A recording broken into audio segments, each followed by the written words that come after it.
Hello to all our community members. Welcome to Mission IAS PCS. We were discussing about the Indian society topic और अब तक हम लोगों ने एक प्रकार से 135 पेजेस कंप्लीट कर लिए हैं and it is a milestone. आप भी समझ सकते हो इतने लंबे लेक्चर्स चल रहे थे और अब जाके अब आपका ये खत्म होने के स्तर पर आया है और मैंने जानबूझकर इसको डिटेल्ड में पढ़ाया है बिकॉज इंडियन सोसाइटी का एक बार जब आप कंप्लीटली वीडियो को देख लेते हो, स्टडी कर लेते हो, तो इससे बियॉन्ड जाने की जरूरत नहीं है। बस आपको करंट अफेयर्स से अपडेट रहने हैं, ठीक है। और मैंने आपको एनालिसिस वीडियो में बताया है, अगर आपने एनालिसिस वीडियो नहीं देखा है तो वो देखिए, क्योंकि उसको देखने के बाद ही आपको पता चलेगा कि क्वेश्चंस कहाँ से पूछे जाते हैं, क्या फोकस एरिया होता है और कैसे हमारा अप्रोच होना चाहिए, ठीक है।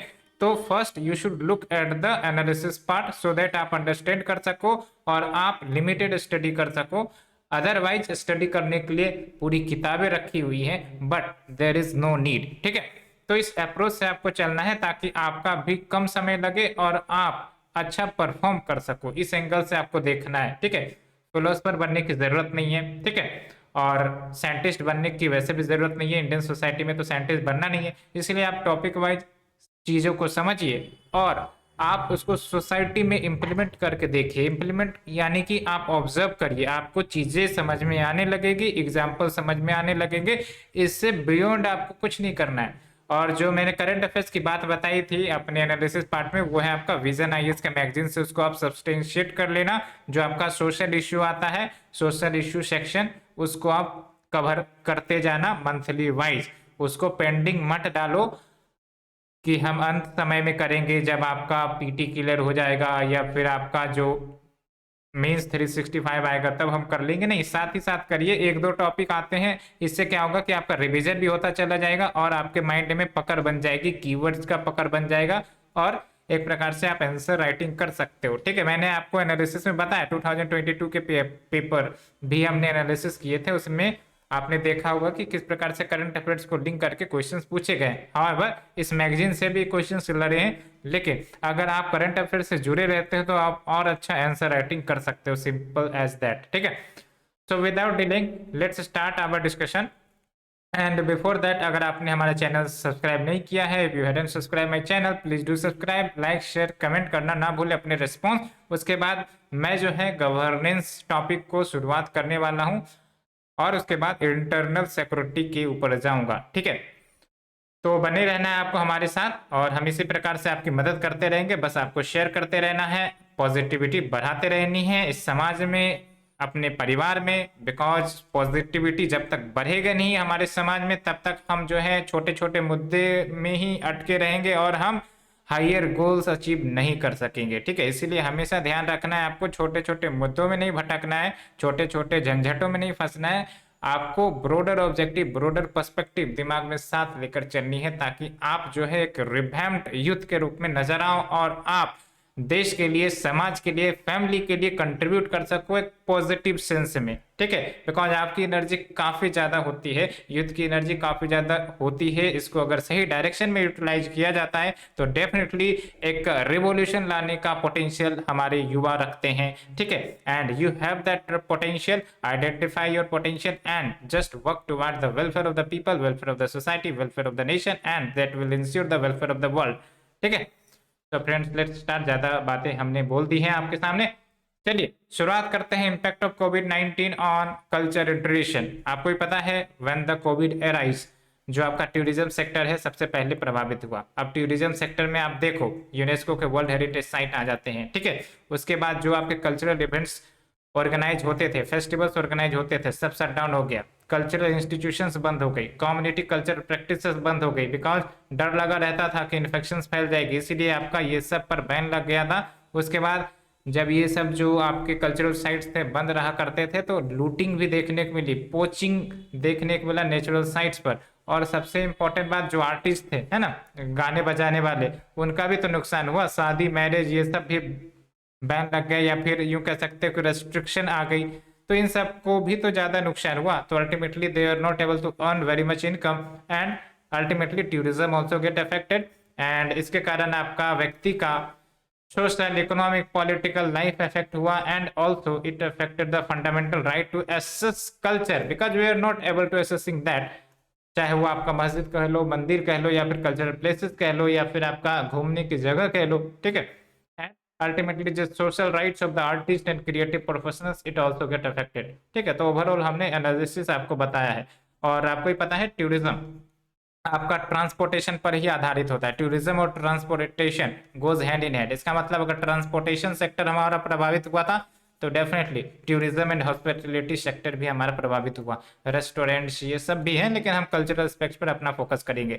चलो अब चलते हैं मल्टी डायमेंशनल इम्पैक्ट क्या हुए थे। तो कुछ डाटा के अनुसार हम सब्सटेंशिएट करेंगे। तो पहली बात तो ये कि WHO के डाटा के अनुसार जो कोविड-19 है वो हर एक कंटिनेंट में फैल गया था, और ultimately because of that and the infection fear wide spread confinement या फिर मोबिलिटी रेस्ट्रिक्शंस लगाई गई थी वेरियस नेशंस के द्वारा।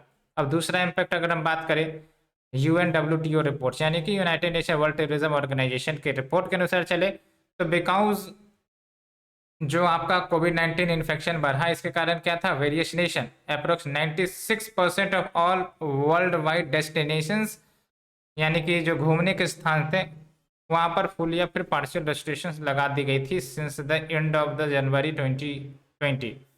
एंड इसके कारण क्या होगा, आप भी सोचो, जॉब लॉस होगा, ठीक है। यहाँ पर देखो 75 million jobs in the travel and tourism sector were under immediate effect. अरे जब हम लोग नहीं मूव कर पा रहे थे, आई थिंक कि मैं उस समय दिल्ली में था, मैं मूव नहीं कर पा रहा था, मुझे घर जाना था, नहीं पा रहे थे एक्चुअली। फिर आपने माइग्रेंट वर्कर का इश्यू देखा होगा, किस प्रकार से एक्सीडेंट्स हुए उनके। और दूसरी इंपॉर्टेंट बात ये कि अपने जो राइट ऑफ ट्रेवल है उनका एक प्रकार से प्रभावित हुआ, और भी बहुत सारी mental harness mental problem face करनी पड़ी। सबसे बड़ी बात ये होती है ना कि इस प्रकार की जब डिजास्टर या इन्फेक्शन आती है तो मेंटल पीस डिस्टर्ब होता है, और मेंटल पीस जब डिस्टर्ब होगा तो आपका फिजिकल पीस डिस्टर्ब होगा, फिजिकल बॉडी इफेक्ट होगी होगी कि नहीं। आपने भी इस प्रकार की सिचुएशन को डेफिनेटली झेला होगा, ठीक है। उसके बाद हम चलते हैं इंटरनेशनल काउंसिल ऑन म्यूजियम। तो इन्होंने भी एक डाटा पेश किया जिसमें बोला गया कि 95% of the estimated 60,000 museums world wide ये बंद हो गए थे बिकॉज ऑफ द कोविड-19 pandemic. India is the best example. जो भी आपके म्यूजियम्स हो या फिर आपके जो घूमने के स्थल थे वो सब तो बंद हो ही गए थे, और जाहिर सी बात है इसके कारण क्या था, we were not able to assess our cultural scenario, ठीक है, because of the lockdown, because of the restrictions.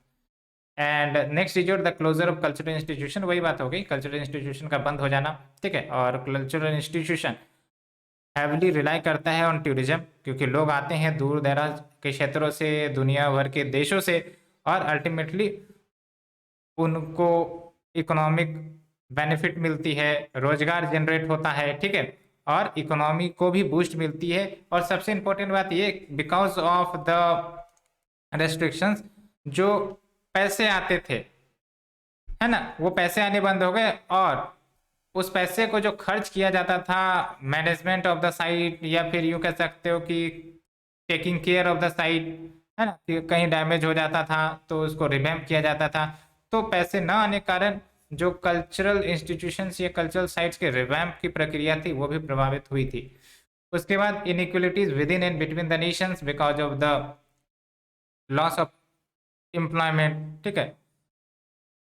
तो इनइक्वलिटीज भी बढ़ी, और इनइक्वलिटीज में भी आपको पता होना चाहिए कि वोमेन इनइक्वलिटीज की बात करते हैं, है ना, जेंडर इनइक्विटी की बात करते हैं, रिच वर्सेस पुअर इनइक्वलिटी की बात करते हैं। तो ये सब चीज़ें हैं। उसके बाद threat to indigenous peoples biological diversity. और एक डाटा यहाँ पर याद रखना कि 5% ऑफ द वर्ल्ड्स पॉपुलेशन जो इंडिजीनियस पीपल है यानी कि ट्राइबल सब हो गए, और ये लगभग 20% ऑफ द वर्ल्ड एरिया पर रहते हैं, और जिन एरिया पर ये रहते हैं आपको पता है उन एरिया को ये प्रोटेक्ट करते हैं। यूँ कह सकते हो कि वहाँ की जो नेचुरल हैबिटेट है या फिर बायोलॉजिकल डाइवर्सिटी है उनको ये प्रोटेक्ट करके रखते हैं, बिकॉज ये जो है एक्सप्लॉयटेशन नहीं करते हैं नेचुरल हैबिटेट का, उनमें ये कोऑर्डिनेशन के माध्यम से या फिर जुडिशियस यूज करते हैं रिसोर्सेज का, ठीक है, बिकॉज उन्हीं से उनको लाइवलीहुड मिलेगी और वहीं पर उन्हें रहना है। तो ये सब बात हो गई। उसके बाद OECD एस्टिमेशन की बात करें तो देख सकते हो OECD यानी कि organisation of economic cooperation and development, ये एक इंस्टीट्यूशन है। तो इन्होंने कहा कि because of the shutdown and the ban on the entry at the cultural sites, या फिर जो आपका हॉस्पिटलिटी सेक्टर है ना, तो जो स्पेंडिंग की जाती थी रिक्रिएशनल, कल्चरल या होटल्स या रेस्टोरेंट्स के ऊपर, वो 75% से डिक्लाइन हो गई थी G7 कंट्रीज में, बिकॉज कोई आने के लिए तैयार नहीं थे, रेस्ट्रिक्शन था, ट्रांसपोर्टेशन रेस्ट्रिक्शन था, कौन जाएगा, इन्फेक्शन हो जाएगा, ये सब की इश्यूज थी। तो अल्टीमेटली इस पर स्पेंडिंग करना भी कम हो गया। तो ये सब बात है आपका। तो ये हमने देखा। उसके बाद वे फॉरवर्ड वही है कि भाई साहब more and more information generate करिए कि आखिरकार क्या इम्पैक्ट हुआ है कोविड-19 का कल्चर एंड टूरिज्म पर, सो दैट हम टाइमली एक्शंस ले सके एंड सोल्यूशन निकाल सके और कल्चरल टूरिज्म को फिर से वापस ला सके। ये बातें हैं, यही तो बात होगी। उसके बाद इनोवेटिव अलायंसेस, जैसे फॉर एग्जांपल टेक्नोलॉजी का इस्तेमाल करिए, जैसे होता है ना वर्चुअल म्यूजियम, वर्चुअल दर्शन, इन सब का, सो दैट हमारा जो कल्चरल प्रैक्टिसेस है वो एक प्रकार से जिंदा रहे, या फिर यूँ कह सकते हो हम लोग कनेक्टेड रहें। ठीक है, चलो फिजिकली नहीं लेकिन वर्चुअली सही। आपने देखा भी होगा कोविड-19 के दौरान वर्चुअल दर्शन सब की इनिशिएटिव्स निकल कर आई थी। ठीक है, वर्चुअल म्यूजियम, वर्चुअल टूरिज्म, और ये कीवर्ड याद रख सकते हो, वर्चुअल टूरिज्म। ये जो है ना वर्चुअल टूरिज्म मतलब समझते हो, टूरिज्म को एक प्रकार से वर्चुअल वर्ल्ड में लेके चले जाना, और ये भी एक पोटेंशियल हो सकता है मार्केट को एक प्रकार से अट्रैक्ट करने के लिए, क्योंकि आजकल सब कुछ वर्चुअल चल रहा है, तो क्यों ना वर्चुअल टूरिज्म भी हो। ये भी आइडिया पर एक्सप्लोरेशन किया जा सकता है, इसलिए मैं आपको कीवर्ड बता रहा हूँ। कीवर्ड पर ध्यान रखना है, ये आप यूज कर सकते हो अगर टूरिज्म में आता है। कि वैसे टूरिज्म मतलब ये नहीं कि हम फिजिकल टूरिज्म और इंफ्रास्ट्रक्चर बढ़ाएं। फिजिकल टूरिज्म का मतलब ये भी तो हो सकता है कि हम वर्चुअल टूरिज्म को प्रमोट करें, तो इससे भी तो पैसे आ सकते हैं, इससे भी तो इकोनॉमिक ग्रोथ हो सकता है, इससे भी तो आपका एम्प्लॉयमेंट अपॉर्चुनिटी बढ़ सकती है, बिकॉज वो सॉफ्टवेयर, वो आपका जो इनोवेशन या R&D किया जाएगा, तो उससे भी तो आपका क्रिएटिविटी और जो स्किल्ड पर्सन की डिमांड है वो बढ़ती है कि नहीं। तो ये एंगल भी देखना है आपको, ऐसा नहीं कि आपको रेस्ट्रिक्ट कर देना है। डायमेंशंस ओपन करिए, मैं आपको बार बार करता हूँ, open the dimensions of any topic, of any issue, you will get elaborate answer. ठीक है, you will get elaborate information and ultimately आप आराम से लिख भी सकते हो। ये बात हो गया। उसके बाद देख लो, inspire a more sustainable future for cultural tourism, यानी कि जो कल्चरल टूरिज्म होना चाहिए वो मोर सस्टेनेबल होना चाहिए। ठीक है, जैसे फॉर एग्जांपल रेस्पॉन्सिबल ट्रेवल, कि आप जा रहे हो कहीं पर तो ऐसा नहीं कि कचरा पूरा जो है साथ में लेके जाएं और फेंक दे। ये सब चीज़ें होती है ना कि हम जिस प्लेस पर जा रहे होते हैं, डेस्टिनेशन प्लेस पर, वहाँ पर हम कचरे फैलाने लगते हैं। जैसे आपका हिमालयन रीजन की बात करें, एक तो ऑलरेडी वो इकोलॉजिकली फ्रेजाइल जोन है ना, और वहाँ पर हम जो है पॉल्यूशन कर रहे हैं, तो ऐसे में वहाँ की बायोडाइवर्सिटी है ना उसको प्रभावित होगा, और इतना ही नहीं उसका डायरेक्ट इम्पैक्ट ह्यूमन हेल्थ पर होगा ही होगा। उसके बाद मोर resilient tourism and cultural workforce तैयार करिए, ताकि अगर कोई इस प्रकार की फिर से डिजास्टर इवेंट आती है तो जो टूरिज्म है वो अपने आप को बचा सके, अपने आप को प्रोटेक्ट कर सके, कल्चरल वर्कफोर्स जो है अपने आप को यूँ कह सकते हो कि प्रोटेक्ट कर सके। ठीक है, तो इमीडिएट रिकवरी किया जाए, इन्वेंटिव एम्प्लॉयमेंट सॉल्यूशन हो to provide resilience to the workforce, ताकि इनकी जॉब लॉस ना हो, इनकी जो लाइवलीहुड हो उन पर असर ना हो। ठीक है, बिकॉज कोविड-19 में आपने सोचा होगा, आपने एनालिसिस भी किया होगा कि टूरिज्म पर और टूरिस्ट साइट पर सबसे बड़ा इम्पैक्ट पड़ा है। ठीक है, उसके बाद गवर्नेंस स्ट्रक्चर को बेटर मजबूत करिए, ताकि कोऑर्डिनेशन हो, अच्छे तरीके से इंफॉर्मेशन शेयरिंग हो। और एक बात और याद रखना, इस प्रकार की जो ग्लोबल इश्यू होती है ना, चाहे वो टेररिज्म ले लो या फिर आपका जो इन्फेक्शंस या फिर कोई एपिडेमिक ले लो, तो वहाँ पर कोऑर्डिनेशन, कोऑपरेशन, इंफॉर्मेशन शेयरिंग, ये सब बड़ा रोल प्ले करता है। ये मैं आपको डायरेक्ट इनडायरेक्ट इंसाइट दे रहा हूँ कि कैसे आप एक टॉपिक को डिफरेंट टॉपिक से लिंक कर सकते हो। उसके बाद customise cultural offer for international visitors. तो आजकल बहुत सारे देश है ना अपने टूरिज्म को रिवाइव करने के लिए कुछ कुछ ऑफर दे रहे हैं। जैसे फॉर एग्जांपल आई थिंक कि जो आपका साउथ कोरिया है वो शायद कुछ इंसेंटिव दे रहा है कि आप हमारे देश में आइए तो आपको 2 दिन का स्टे फ्री मिलेगा, या फिर आपको भोजन फ्री मिलेगा, कुछ इस प्रकार से, ताकि कल्चरल टूरिज्म रिवाइव हो सके। और बहुत सारे देशों की इकोनॉमी तो टूरिज्म पर ही चलती है, आपको ही पता है ना, बहुत सारे देश ऐसे जिनकी इकोनॉमी टूरिस्ट डेस्टिनेशन पर चलती है। तो वो क्या करेंगे, अपने टूरिज्म को प्रमोट करने के लिए कुछ इंसेंटिव सब तो देंगे ना। तो ये सब बात है। तो कंक्लूजन वही है कि भाई साहब कल्चर जो है आपका इम्पोर्टेंट पार्ट होता है किसी व्यक्ति का, ठीक है। और अल्टीमेटली कल्चर एंड टूरिज्म वो जो है आपका एक साथ चलता है, और ultimately because the tourism, innovation, job creation, entrepreneurship, ये सब हमें देखने को मिलती है। और ultimately robust data and evidence वो अवेयरनेस जनरेट कर सकता है वैल्यू ऑफ कल्चर के बारे में, creative sectors among policy makers, citizens, education, training providers. ये कंक्लूजन खुद लिख सकते हो यार, इसमें क्या है, ठीक है। तो आपको खुद से कंक्लूजन लिखना है, ठीक है, रेदर कि आपको कंक्लूजन रटने हैं। और कंक्लूजन के ऊपर मैं जल्द ही एक वीडियो बनाने वाला हूँ जिसमें आपको बोला जाएगा कि मात्र 50 सेकेंड में आप कंक्लूजन कैसे लिखोगे, ठीक है। तो मात्र 50 सेकेंड में, आप सही सुन रहे हो, मात्र 50 सेकेंड में आपको कंक्लूजन लिखना हम सिखा देंगे, ये हम आपको गारंटी देते हैं। बस आप इंतजार करिए, वो वीडियो लाने वाले हैं जल्द से जल्द, ठीक है। और ज़्यादा कोई रॉकेट साइंस भी करने की ज़रूरत नहीं होगी इसमें, आपका कंक्लूजन तैयार होगा, उसी के बाद हम आपको इंट्रोडक्शन के ऊपर भी कोई टॉपिक बनाएंगे वीडियो में, ताकि आपकी जो तैयारी है वो एक अलग लेवल की हुई हो, ठीक है। ज़्यादा पढ़ने की ज़रूरत ना पड़े, आपकी तैयारी एक अलग लेवल की हो। तो आपको थोड़ा सा एक प्रकार से शौक लग रहा होगा कि 50 सेकेंड में, जी हाँ 50 सेकेंड में, बस आप इंतजार करिए। थोड़ा टाइम नहीं मिल रहा है इसलिए मैं वीडियो नहीं बना पा रहा हूँ, लेकिन टाइम मिलेगा। ये सोसाइटी की वीडियो खत्म होगी, I think I will make that video, ठीक है। उसके बाद देख low impact of covid on health. तो भाई साहब कोविड-19 ऑन हेल्थ, इसको तो आप भी जज कर सकते हो, हेल्थ पर ही तो इम्पैक्ट हुआ था कोविड-19 का, बिकॉज ये हेल्थ डिजास्टर था, ठीक है।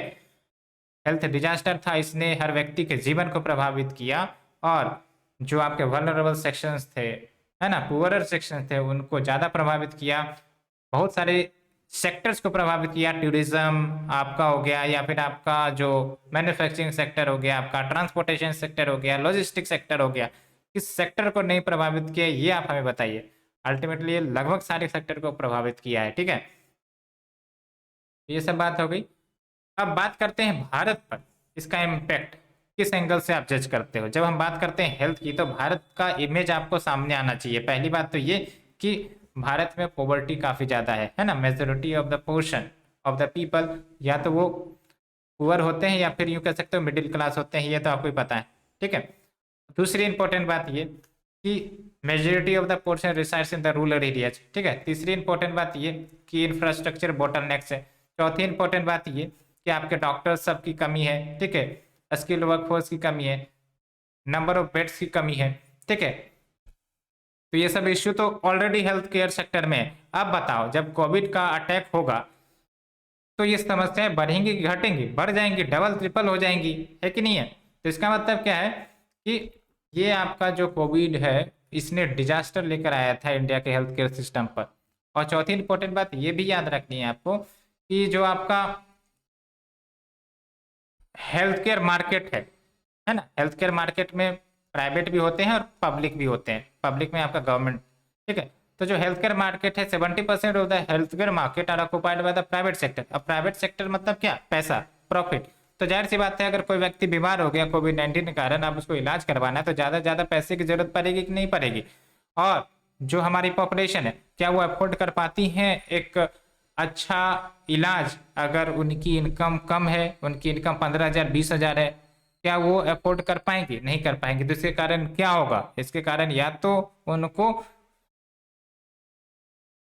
जेनेरिक मेडिसिन पर काम चलाना पड़ेगा विदाउट प्रॉपर ट्रीटमेंट, या फिर उनकी जान का खतरा होगा, जो हमने देखा भी, ठीक है। हॉस्पिटल्स भीड़ और भीड़ भरी थी हॉस्पिटल्स में, ठीक है, प्राइवेट छोड़ो पब्लिक की हम बात कर रहे हैं। और वहां पर इन्फेक्शंस के भी केसेस बढ़ने लगे थे, बिकॉज इतनी ज़्यादा भीड़ होने के कारण क्या होगा, इन्फेक्शन फैलेगा ना, because it was infectious disease, ठीक है। तो ये सब सिचुएशन थी, तो ये मैंने आपको बताया। और चलो हम डायरेक्ट बात करते हैं इम्पैक्ट। तो पहली बात तो लाइफ एंड डेथ, ये तो है ही है। इसके कारण लाइफ एंड डेथ मतलब क्या, जो बच्चे ऑर्फन हो गए, अनाथ हो गए, इस पर सोचिए, ठीक है, वो भी है, उस एंगल से भी हमें देखना है। साथ ही साथ supply side deficiencies, supply side deficiency यानी कि यूँ कह सकते हो कि वही है इंफ्रास्ट्रक्चर की कमी, लाइक आपका appropriate training and supporting supervision for health workers. उसकी कमी, ये सब बात है। जो desired quality of health services मिलनी चाहिए वो नहीं मिल पाई। और उसके बाद इनएडिक्वेट फंडिंग, ये तो हमेशा से एक इश्यू रहा है हेल्थ केयर में। हम लोग जनरली देख सकते हो 1.3% ऑफ जीडीपी ही खर्च करते हैं। 1.3% ऑफ जीडीपी में क्या हो, क्या हॉस्पिटल बनेगा, क्या हम एक प्रकार से लोगों का इलाज करेंगे, क्या हम ज़्यादा डॉक्टर रख पाएंगे, आप ही सोच के देखिए। ठीक है। एंड उसके बाद सब optimal public health care system. सब optimal public health care system कहने का मतलब ये है कि क्वालिटी इतनी ज़्यादा गड़बड़ हो जाती है कोई कोई पब्लिक हॉस्पिटल्स में कि वहाँ पर इन्फेक्शन ख़त्म होने के बजाय इन्फेक्शन बढ़ जाएंगी because of the sanitation issue. समझ में आया? ये सब बात है। और effectiveness of public health system, यानी कि इफिकेसी पर बात हुई है। उसके बाद देख लो lack of primary health care services. Primary health care services की बात तो गवर्नमेंट ऑफ इंडिया ने की है कि वो जो है प्राइमरी हेल्थ केयर सर्विसेज को इस्टेब्लिश किए जाएंगे, कराए जाएंगे। यहाँ पर क्या होता है PHCs में, तो बेसिकली जो आपके छोटे मोटे डिजीज होते हैं ना उसको टेस्ट किया जाता है, उसका इलाज किया जाता है। ठीक है। और अगर यहाँ पर आपका इलाज नहीं हुआ तो आपको फिर सेकेंडरी केयर के पास लेके जाया जाता है। ठीक है, जहाँ पर डॉक्टर होते हैं, सब आपकी जांच करते हैं, उसके बाद इलाज करते हैं। तो ये होता है आपका level of services of the health care. ये बात हो गई तो इसकी कमी। और इसके बाद आपने ये भी देखा होगा कि जब ये कोविड-19 की डिजीज आई ना, एक प्रकार से यूँ कह सकते हो कि हमारा हेल्थ केयर सिस्टम टोटली या मोस्टली इनक्लाइन हो गया टू डील विद दिस। और बाकी जो अदर डिजीज प्रिवेलेंट थे, ऐसा तो नहीं था कि सब खत्म हो गए थे। टीबी था, या फिर यूँ कह सकते हो कि बहुत सारे महिलाएं जो प्रेग्नेंट थी उनको बच्चे डिलीवरी करने की बात थी। ठीक है। तो ट्रांसपोर्टेशन सिस्टम बंद करने के कारण उनको कितनी ज़्यादा समस्याएं झेलनी पड़ी होंगी। ठीक है। उसके बाद कोई बीमार बूढ़ा बुजुर्ग है, उसको हेल्थ केयर के पास लेके जाना है, लेकिन हॉस्पिटल फुल है इन्फेक्शियस डिजीज या फिर कोविड-19 केसेस से, तो कैसे उनका इलाज होगा? तो समझ रहे हो किस प्रकार से इसका इम्पैक्ट अदर डिजीज के ऊपर हुआ। ये हम इंटीग्रेट करने का प्रयास कर रहे हैं आपको। ये सब बात है। उसके बाद अगर हम बात करें वे फॉरवर्ड की, तो वे फॉरवर्ड में वही है कि भाई साहब बायोटेक्नोलॉजी पर फोकस किया जाए। बायोटेक्नोलॉजी आपको ही पता है ना, बायोलॉजी को टेक्नोलॉजी से जोड़ दो। ठीक है। यानी कि टेक्नोलॉजी को इंटीग्रेट कर दो बायोलॉजी से। तो जैसे आपका जीन एडिटिंग हो गया, या फिर यूँ कह सकते हो कि न्यूट्रिशनल फूड की जो हम बात करते हैं, ठीक है, क्वालिटी फूड की अगर हम बात करते हैं तो वो सब आपका बायोटेक्नोलॉजी जीन एडिटिंग के माध्यम से हो सकता है। और बायोटेक्नोलॉजी का एक और एग्जांपल आप वैक्सीनेशन भी देख सकते हो। ठीक है। पर्सनलाइज मेडिसिन की, भाई साहब जो बीमारी है, ठीक है, वो स्पेसिफिक बीमारी के लिए स्पेसिफिक दवाई हो, तो ये सब आपका बायोटेक्नोलॉजी से ही संभव है। ठीक है। उसके बाद डिजिटाइजेशन ऑफ हेल्थ सर्विसेज। तो कोविड-19 के दौरान बहुत सारे जो आपने देखा होगा हेल्थ कंसल्टेटिंग एप्स सब निकल कर आई थी। ठीक है। और इतना ही नहीं, गवर्नमेंट ने भी इनिशिएटिव लॉन्च की थी जिसके माध्यम से वो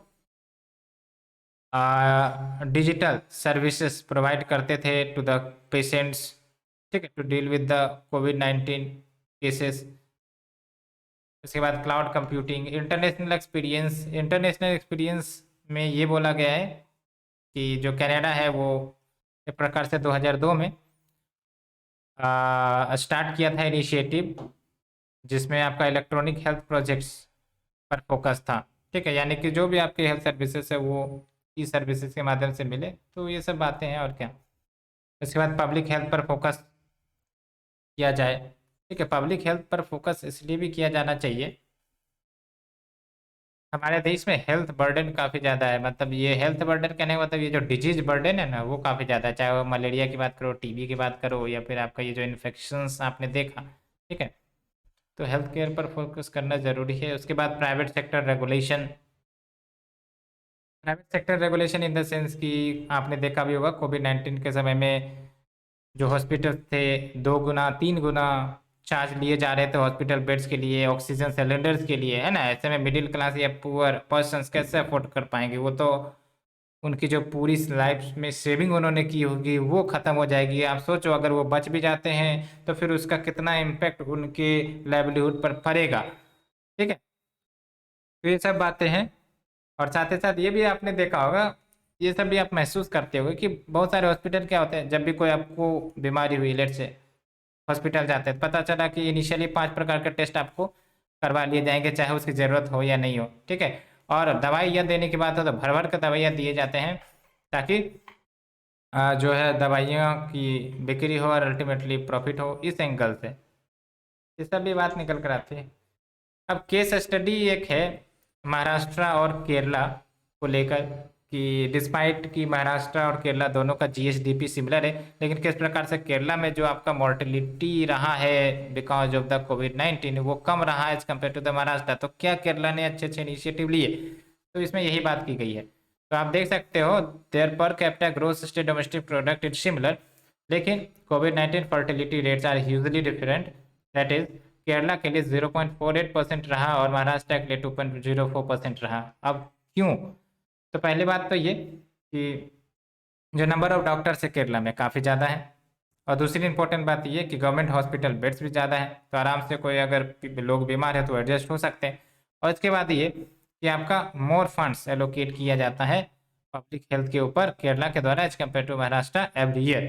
तो बाकी इसमें आपका डाटा है 1/2 या 1 टाइम्स, वो आप देख लेना, लेकिन मैंने ओवरऑल आपको बता दिया कि क्या कारण है, ठीक है। नंबर ऑफ गवर्नमेंट डॉक्टर ज़्यादा है, साथ ही साथ यूँ कह सकते हो कि जो इन्वेस्टमेंट की जाती है, फंडिंग की जाती है पब्लिक हेल्थ केयर में इन द केरला, वो ज़्यादा है, और अल्टीमेटली गवर्नमेंट हॉस्पिटल बेड्स भी ज़्यादा है, तो ये सब है, ठीक है। तो ये सब बातें हमने देख ली। अब चलते हैं नीति आयोग का क्या प्रिस्क्रिप्शन थे। नीति आयोग ने कुछ सजेशन दिए होंगे। तो बेसिकली नीति आयोग ने एक डॉक्यूमेंट पब्लिश किया था, investment opportunities in India's health care sector, ठीक है।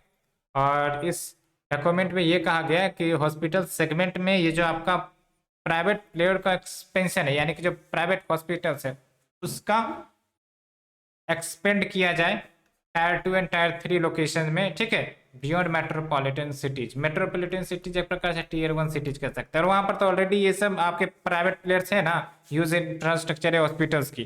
तो भाई साहब जरूरत तो हमें किधर है, टीयर 2 टीयर 3 या फिर जो विलेज एरिया है वहां पर। तो यहाँ पर आपका प्राइवेट प्लेयर्स का एक्सपेंशन किया जाना चाहिए, ठीक है, ताकि जो आपका रेफर बेस्ड माइग्रेशन होता है ना, ये रेफर बेस्ड माइग्रेशन आपने सुना होगा कि कोई अगर विलेज में बीमार हो जाता है, ठीक है, तो अल्टीमेटली वहां पर अगर इलाज नहीं होगा तो डायरेक्ट डॉक्टर कहाँ रेफर करेगा, स्टेट के कैपिटल में या फिर आपका दिल्ली या फिर कोई अन्य बड़े हॉस्पिटल में। तो ये सब चीज़ें क्यों आती है, बिकॉज वहाँ पर हेल्थ इंफ्रास्ट्रक्चर नहीं है, वहाँ पर डॉक्टर क्वालिटी की नहीं है, ठीक है, नंबर ऑफ हॉस्पिटल बेड ज़्यादा नहीं है, तो इन सब के कारण ये इश्यू आती है। और इसके कारण क्या होगा, जहाँ पर ये पेशेंट जाएंगे वहाँ की भी तो बर्डन बढ़ेगी ना, बिल्कुल बढ़ेगी, क्योंकि कोई भी स्टेट है या सिटी है उसकी अपना लिमिटेड, यूँ कह सकते हो कि कैपेबिलिटी है, क्षमता है कि वो नंबर ऑफ पेशेंट्स को कितना हैंडल कर सकते हैं। और ऐसे में अगर इस प्रकार से रेफर बेस्ड माइग्रेशन होता है तो जाहिर सी बात है वो प्रभावित करेगा quality health care delivery services को, तो ये बात निकल कर आती है। उसके बाद आप देखिए manufacturing of medical devices and equipment, तो इसको मैन्युफैक्चर करने की बात की जा रही है ना। और पैथोलॉजी सेंटर्स इस्टेब्लिश किए जाए जगह जगह पर, पैथोलॉजी सेंटर जो आपके जांच करते हैं ना, रिपोर्ट सब है ना, blood test, urine test like that, वो सब है आपका। उसके बाद टेक्नोलॉजी एडवांसमेंट किया जाए, लाइक आर्टिफिशियल इंटेलिजेंस का यूटिलाइज करो, wearable and adult mobile tech along with the internet of things. ये सब बातें, और कंक्लूजन में वही है कि ये जो आपका एविडेंस है कोविड-19 का और जो इफेक्ट हुआ है, इस हिसाब से पता चलता है कि अगर हम पब्लिक हेल्थ केयर सिस्टम को नेग्लेक्ट करते हैं, पब्लिक हेल्थ केयर सिस्टम को मजबूत नहीं बनाते हैं, इस पर इन्वेस्टमेंट नहीं करते हैं, खर्च नहीं करते हैं, तो अवॉइडेबल लॉसेस ऑफ लाइफ होगा, यानी कि जिसको हम अवॉइड कर सकते थे, हमारे पास अगर ये सब इंफ्रास्ट्रक्चर होती तो हम बहुत सारे जीवन को बचा सकते थे, ठीक है, लेकिन because of lack of this infrastructure हमने बहुत सारे लोगों की जानें गंवा दी, ठीक है। तो अल्टीमेटली क्या कंक्लूजन निकलता है कि जो प्राइवेट हेल्थ केयर सर्विसेज उसको अपग्रेड करिए rapidly and massively as the top most priority, ठीक है, बिकॉज जो आपका आउट ऑफ पॉकेट एक्सपेंडिचर होता है लोगों का, वो आपको भी पता है ना, I think 70% out of pocket expenditure होता है। तो ये सब बात है। उसके बाद चलो impact of Covid on poverty. तो देखो, पॉवर्टी की बात करें, पॉवर्टी से क्या निकल कर आएगा? हंगर, है ना। पॉवर्टी से क्या निकल कर आएगा? माल न्यूट्रिशन। तो जब कोई व्यक्ति पुअर होता है तो अल्टीमेटली माल न्यूट्रिशन, हंगर, ये सब उनके साथ अटैच्ड ही होती है। डिजीजेज ये सब उनके साथ अटैच्ड ही होती है, ठीक है। तो कोविड-19 ने एक एडिशनल बर्डन दे दिया, ठीक है, एडिशनल डिजीज ला के थोप दिया।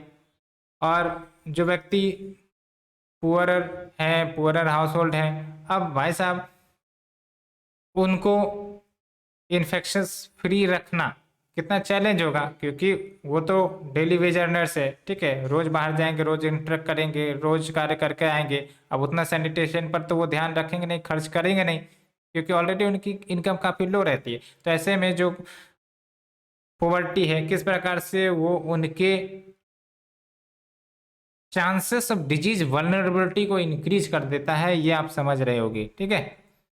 और यहाँ पर देखिए आप, ये डायरेक्ट एक आपका डाटा है जो आपका poverty and shared prosperity report ने प्रोवाइड की है कि जो कोविड-19 है वो आपका अप्रॉक्स 88 से लेकर 115 मिलियन पीपल, यानी कि 8.8 करोड़ से लेकर 11.5 करोड़ पीपल वो एक्सट्रीम पॉवर्टी में पुश हो सकते हैं, जा सकते हैं।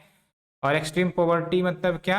वैसे लोग जो 1.90 डॉलर से कम कमाते हैं पर डे, ठीक है। तो आप समझ सकते हो। तो क्या पहला इम्पैक्ट हो जाएगा आपका? एक्सट्रीम पॉवर्टी में ज़्यादा लोग पुश होंगे, लगभग 9 करोड़ मान लो, ठीक है। और अगर हम बात करें impact of pandemic on poverty, तो एक तो अर्ली लॉकडाउन इम्पैक्ट हुआ जिसमें आपका अनएम्प्लॉयमेंट, हंगर, डिस्ट्रेस माइग्रेशन, ये आपने देखा भी होगा, काफ़ी ज़्यादा न्यूज में हुआ था, ठीक है। And untold hardship in the sense of mental pen, ठीक है, साइकोलॉजिकल पेन। और साथ ही साथ एक आता है आपका not so fortunate Indians. Not so fortunate Indians मतलब क्या है कि जो आपका रिच है वो तो चलो पैंडेमिक के वर्स्ट इम्पैक्ट से एक प्रकार से बाहर निकल जाएंगे, बिकॉज अगर बीमारी हुई तो वो अपने बड़े हॉस्पिटल में जाएंगे और अल्टीमेटली इलाज करवाएंगे, ठीक है। और जो भी उनको सैनिटेशन केयर सब करना है वो सब होता है। लेकिन जो आपका नॉट सो फॉर्चुनेट इंडियंस है, जैसे माइग्रेंट वर्कर्स हो गए, वल्नरेबल सेक्शंस जिनकी इनकम काफ़ी कम होती है, वो अपनी लाइवलीहुड तो पहले ही खो दिए, ठीक है। और अगर उनको इन्फेक्शियस डिजीज हो जाती है तो आप समझो कि डबल बर्डन आएगा, ठीक है, उनके हेल्थ केयर पर, उनके फैमिली पर। और दूसरी इंपॉर्टेंट बात यह है कि जो आपका लार्ज इनफॉर्मल वर्कफोर्स जो इंडिया में मौजूद है, कहा जा रहा है कि जो लगभग पेंडेमिक के कारण 122 मिलियन जॉब लॉस्ट हुआ था ना, उसमें 75% का जॉब लॉस्ट आपका इनफॉर्मल वर्कफोर्स में देखने को मिला था, ठीक है। तो आप समझिए। और फिर देख सकते हो अनएम्प्लॉयमेंट रेट एमंग वुमेन, ये आपका बढ़ ही है, 15% था प्री कोविड और ये 18% हो गया। उसके बाद हेल्थ इम्प्लीकेशंस तो है ही है। उसके बाद यूएनडीपी की एक स्टडी है, इसने कहा है कि एडिशनल 20.7 करोड़ पीपल या फिर 207 मिलियन पीपल वो आपका एक्सट्रीम पॉवर्टी में जा सकते हैं बाय 2030, बिकॉज ये जो आपका कोविड-19 का इम्पैक्ट है ना, लंबे समय तक रहेगा, ठीक है। अब लंबे समय तक रहेगा मतलब जिनकी जॉब हो गई, ठीक है, अब उनको जॉब ढूंढने में दिक्कतें हो रही होंगी, बिकॉज अभी भी इकोनॉमिक पूरी तरह से रिवाइवल नहीं हुआ। और साथ ही साथ जो बीमार हो गए थे, जिन्होंने काफ़ी ज़्यादा पैसा इन्फेक्शियस डिजीज से लड़ने में इन्वेस्ट कर दिए, तो उनको फिर से पैसे कमाने पड़ेंगे ना, सारी सेविंग तो खत्म हो गई। तो इस प्रकार से आप देखो कि किस प्रकार से व्यक्ति को पॉवर्टी में पुश किया जा सकता है by an attack of a disease. तो ये सब बात है। और कंक्लूजन वही है कि जो majority of the poor already had low incomes, ठीक है, और ultimately because of the covid and the economic shutdown and the relative impact, जो हाउस होल्ड इनकम है वो कम हो गया आपका। तो ultimately hunger, malnutrition, poverty, extreme poverty की सिचुएशन जो है वो और ज़्यादा बढ़ सकती है। इसलिए सोशल प्रोटेक्शन पर फोकस किया जाना चाहिए, जिसमें आपका पीएम गरीब कल्याण योजना जो चलाई जाती है, ठीक है, एडिशनल एक प्रकार से जो फूड है लाइक राइस सबको डिस्ट्रीब्यूट किया जाता है इसके तहत। ठीक है, साथ ही साथ subsidise food and employment guarantees होने चाहिए रूरल एंड अर्बन एरियाज में। और हमेशा ध्यान रखना, ये जो हम डिस्कस कर रहे हैं ना इसके साथ साथ ये आपको फोटो चिपकी हुई नजर आ रही होगी, है ना। ये क्या है, एसडीजी गोल है। ठीक है, एसडीजी गोल 1 क्या कहता है, नो पॉवर्टी। इसका मतलब क्या है कि बिकॉज ऑफ द कोविड-19 जो हमारा एसडीजी गोल नंबर 1 है उसको फुलफिल करने में हो सकता है दिक्कतें आए। उसी प्रकार से आप वहाँ पर ग्रीन वाला पोस्टर देखे होंगे, ऊपर कहा गया है, रुक जाओ एक बार दिखाते हैं आपको हम। हाँ यहाँ देखिए, ठीक है, ऑन हेल्थ, तो हेल्थ पर आएगा, डायरेक्ट एसडीजी को चिपका देना है कंक्लूजन में लिखने के लिए, है it will directly hurt the SDG goal number 3 that is good health and wellbeing. यही हम लाने वाले हैं आपको कंक्लूजन वाला जो हम वीडियो बनाएंगे। ठीक है, अब चलो हम आते हैं impact of Covid on rising inequality. Inequality का क्या मतलब होता है, जब किसी को इक्वली ट्रीट नहीं करना, है कि नहीं है। अब इनइक्वलिटी इकोनॉमिक इनइक्वलिटी हो सकती है, जेंडर इनइक्वलिटी हो सकती है। ठीक है, तो ये सब बात है, तो ये ध्यान रखना है। अब जाहिर सी बात है आपने बहुत बार ऑक्सफॉर्म रिपोर्ट पढ़ा होगा, है ना। और उससे आपको क्या पता चलता है कि जो इनइक्वलिटी है वो आपका वाइड होती जा रही है, बढ़ नहीं रही है, वो तो बढ़ रही है डेफिनेटली, लेकिन वाइड होती जा रही है ना, between the rich and the poor, between the develop and developing. ठीक है, और between nation and with in nation, ये सब बात है, ये सब बात निकल कर आ रही है। अब यहाँ पर देख लो, एक अच्छा है, हमें अच्छा लगा इसलिए हमने हाईलाइट किया है कि जो अनस्किल्ड वर्कर है इंडिया में, है ना, जो अनस्किल्ड वर्कर है उनको 3 साल लगेंगे to earn the amount that will be equivalent to the richest person, जो वो 1 सेकंड में अर्न करते हैं। यानी कि जो रिचेस्ट पर्सन है जो 1 सेकंड में जितना अर्न करते हैं, जो आपके अनस्किल्ड वर्कर है वही अमाउंट उनको अर्न करने में 3 साल लगेंगे। आप समझ सकते हो कितनी ज्यादा इनइक्वलिटी है। ये सब अच्छा पॉइंट है, लिख सकते हो आप, कंक्लूजन में लिख सकते हो, ठीक है, इंट्रोडक्शन में लिख सकते हो। तो इससे जो आंसर्स पढ़ेंगे उनको लगेगा वाह भाई क्या इन्फॉर्मेशन इसने दी है। और मैंने आपको बताया इसके साथ साथ आपका ये जो आपका एसडीजी गोल का चीज चिपका रहेगा, तो it will hurt the SDG goal 10 because it talks about reduced inequalities. तो आपने देखा होगा एसडीजी गोल को भी इम्पेक्ट कर सकता है, बिकॉज एसडीजी गोल में क्या है, पॉवर्टी, हंगर, मालन्यूट्रिशन, ये सब खत्म करिए, इनइक्वालिटी खत्म करिए। तो because of the impact of कोविड-19 ये सब जो है हो सकता है 2030 के बजाय आगे शिफ्ट हो जाए, क्या पता। अब हम बात करते हैं इम्पैक्ट ऑन इनइक्वलिटीज। तो एक प्रकार से इसमें ये बात भी कही गई है कि ये हम धारणा पढ़ते हैं ना, rich are getting richer, poor are getting poorer, तो ये इसी बात की बात करता है। ठीक है, इसके बाद FAO यानी कि फूड एंड एग्रीकल्चर ऑर्गेनाइजेशन का असेसमेंट है, जिसमें उन्होंने बताया है कि ये जो आपका कोविड-19 का प्रकोप है इसके कारण हर एक देश में जो गिनी कोफिशिएंट है वो 2% राइज हो सकती है। और ये जो आपका गिनी कोफिशिएंट है ना वो इनइक्वलिटी को मेजर करता है। तो अगर वो राइज होगी इसका मतलब क्या, इनइक्वलिटी और बढ़ेंगी। उसके बाद rise of monopoly, rise of monopoly in the sense आप देख सकते हो कि बिकॉज ऑफ द कोविड-19 बहुत सारे बिजनेसेस शट डाउन हो गए होंगे जो अफोर्ड नहीं कर सकते थे, जिनको कैपिटल नहीं मिला, ठीक है, जिनको मार्केट नहीं मिला। तो ऐसे में जो बड़े बड़े बिजनेस है वो सरवाइव कर जाएंगे। तो जाहिर सी बात है सर्टेन बिजनेस की मोनोपोली हो जाएगी। ठीक है, जैसे आपका फार्मास्यूटिकल्स में ही देख लो, टेलीकॉम में देख लो, एग्रीकल्चर में देख लो, बैंकिंग में, बिकॉज जाहिर सी बात है ना, जिनके पास कैपिटल है, इन्वेस्टमेंट है, पैसे है ना, वो अपने आप को सरवाइव रख पाएंगे। बिकॉज उस समय के फेज को याद करिए, डिमांड ही नहीं थी। ठीक है, अब यहाँ पर देखिए ethnic inequality is on the rise, ethnic inequalities भी बढ़ रही है। Because of that minorities are getting hitted harder and are recovering more slowly from the COVID-19 induced downturn। इसके बाद रिच एंड पुअर इनइक्वलिटी, इसमें तो कोई बात ही नहीं करनी, ऑलरेडी है, हमने डिस्कस किया है भर भर के इस पर। उसके बाद informal sector inequality, informal sector inequality आप समझिए, ऑलरेडी हमारा जो वर्कफोर्स है वो इनफॉर्मल सेक्टर में ज़्यादा काम करता है। ठीक है, और देश की इकोनॉमिक एक्टिविटी में कंट्रीब्यूट भी अच्छा खासा करता है। लेकिन जब आपका लॉस हुआ, जॉब लॉस हुआ बिकॉज ऑफ द कोविड-19, तो जॉब लॉस का परेशानी इन पर ज़्यादा टूट पड़ी। कैसे, 75% ऑफ द 122 मिलियन जॉब्स वो आपका इनफॉर्मल वर्कफोर्स के हुए हैं। यानी कि लेट से कि 122 मिलियन जॉब्स नुकसान हुआ, लॉस हुआ बिकॉज ऑफ द कोविड-19। तो जो 75% जॉब लॉस हुआ वो इनफॉर्मल सेक्टर के वर्कफोर्स में हुआ। ठीक है, बिकॉज जो फॉर्मल सेक्टर के वर्कफोर्स है, वर्क फ्रॉम होम या फिर जो भी आपका छुट्टी इंसेंटिव उन सब के माध्यम से तो उनकी चलती थी, लेकिन इनफॉर्मल सेक्टर में क्या। उसके बाद एजुकेशन इनइक्वलिटी, तो एजुकेशन इनइक्वलिटी भी हमें देखने को मिली। कहा जाता है कि out of poorest 20% of the Indian household just 3% have the access to computer and out of poorest 20% of the household just 9% have access to internet. ठीक है, तो कहाँ से डिजिटल एजुकेशन, कहाँ से आपका जो आपका क्या कहते हैं उसको डिजिटल स्किल सब स्किल अटेंड किया जाएगा जब ये इंफ्रास्ट्रक्चर ही नहीं रहेगी। उसके बाद हेल्थ इनइक्वलिटीज, हेल्थ इनइक्वलिटीज में वही है कि जो पुअर है, मार्जिनलाइज्ड है, वल्नरेबल सेक्शन है ना, हैव हायर रेट्स ऑफ कोविड-19 प्रिवलेंस। तो ये बात है बिकॉज वही है कि जो पुअर हाउस होल्डर है उनके पास सैनिटेशन सुविधाएं ये सब अफोर्ड नहीं कर पाते हैं, कह सकते हो। ठीक है, तो ये बातें हैं। उसके बाद देख लो इनइक्वलिटी वायरस रिपोर्ट ऑक्सफोम इंटरनेशनल, ये आप कंक्लूजन में लिखना। ठीक है, इसलिए मैंने एक पॉइंट यहाँ पर हाईलाइट किया है।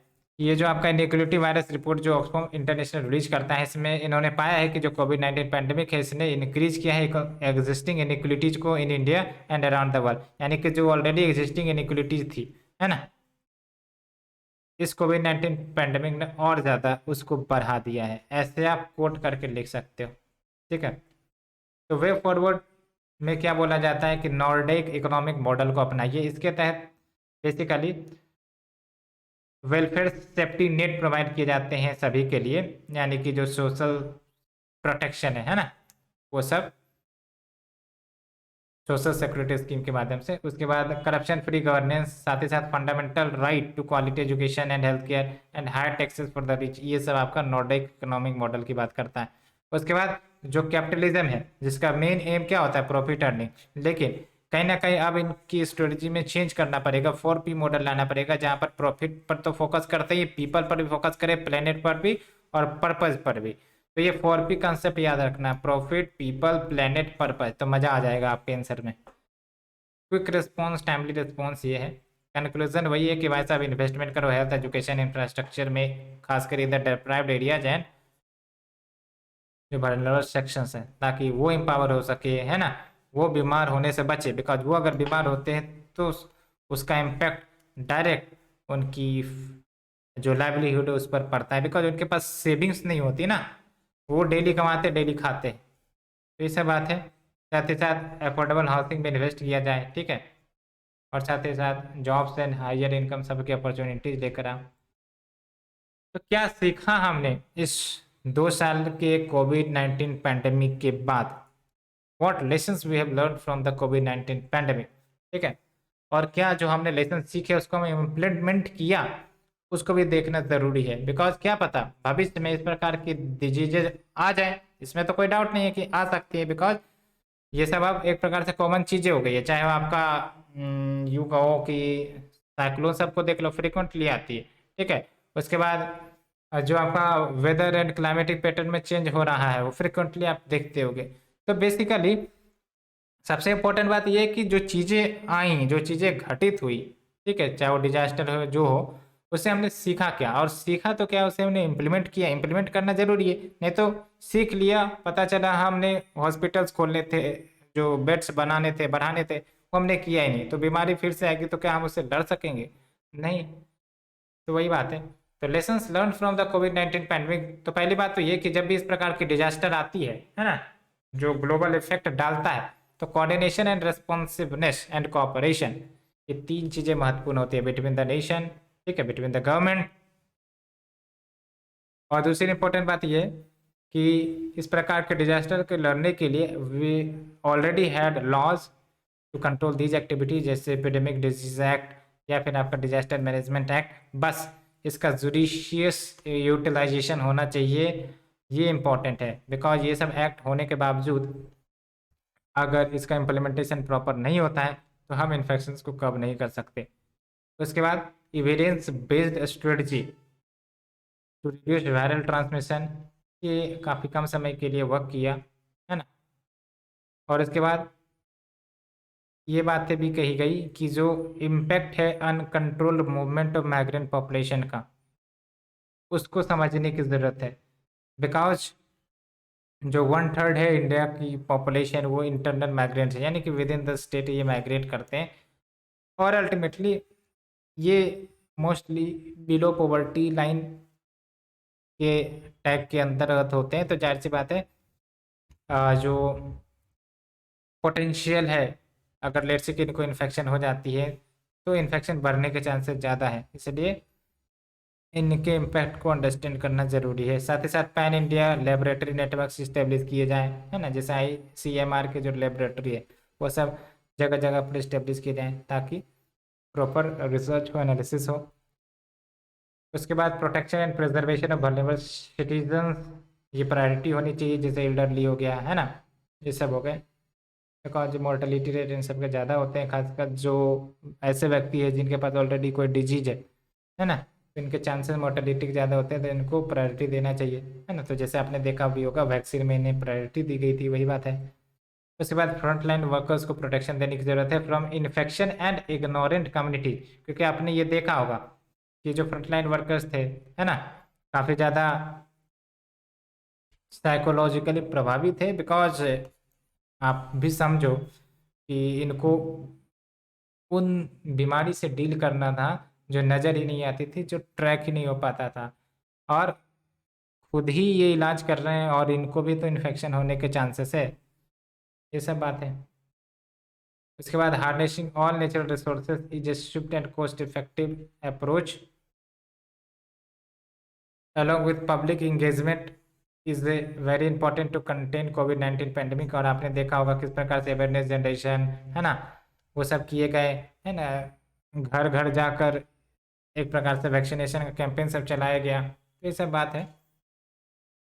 उसके बाद responsible role of mainstream and social media is crucial, ये बहुत इंपॉर्टेंट है, नहीं तो पता चला कि फेक न्यूज़ जो है ना इतना ज़्यादा व्यक्ति को प्रभावित करती है, कुछ कहने का नहीं।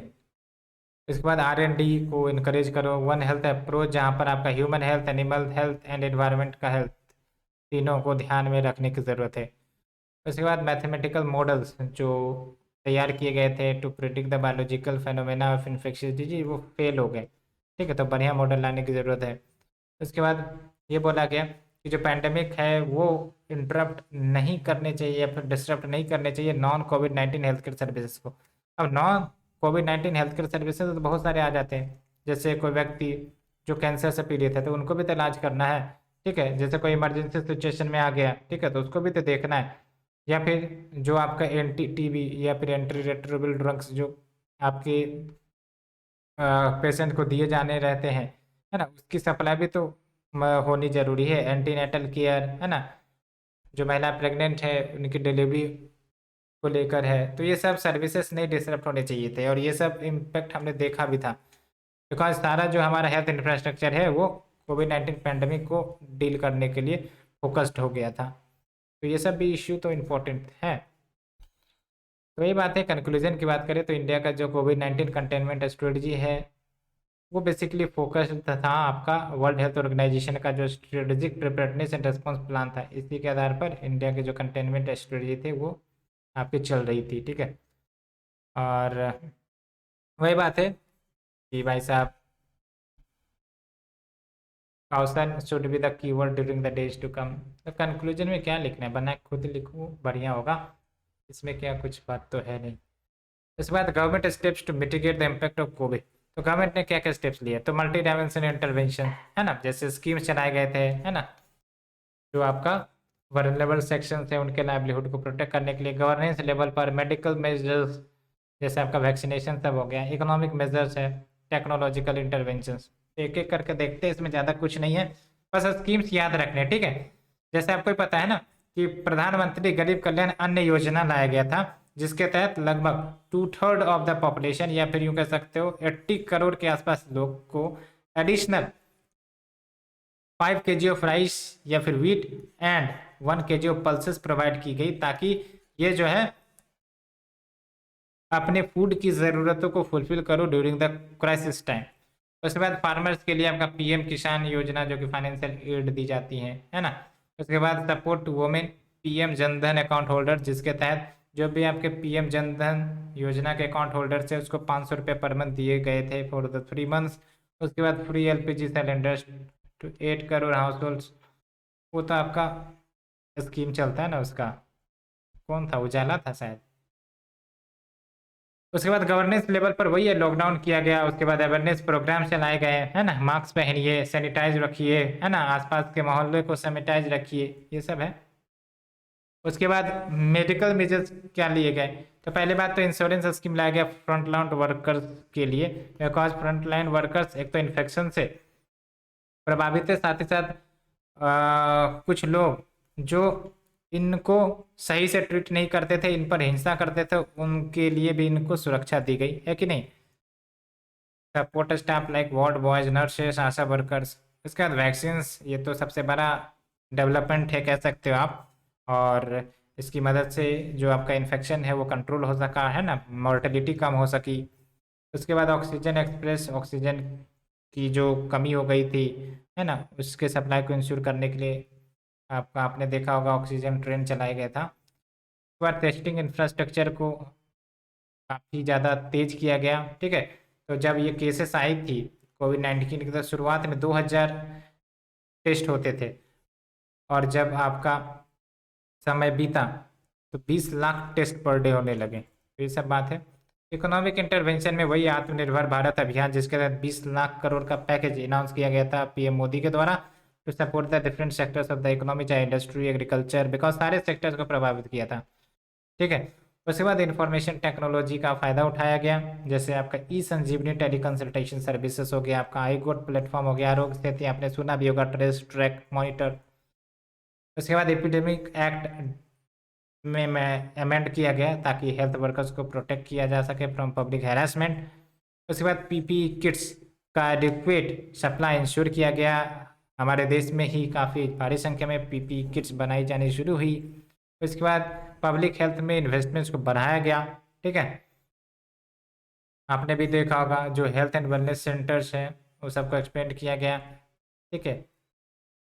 साथ ही साथ preparing India for any future pandemics, तो इसके तहत infectious disease hospital blocks maintain करने की बात की जा रही है in all districts of the country, lab network को स्ट्रेंथन करने की बात की जा रही है। साथ ही साथ नेशनल डिजिटल हेल्थ ब्लूप्रिंट को इम्प्लीमेंट करने की बात है for fulfilling national digital health mission.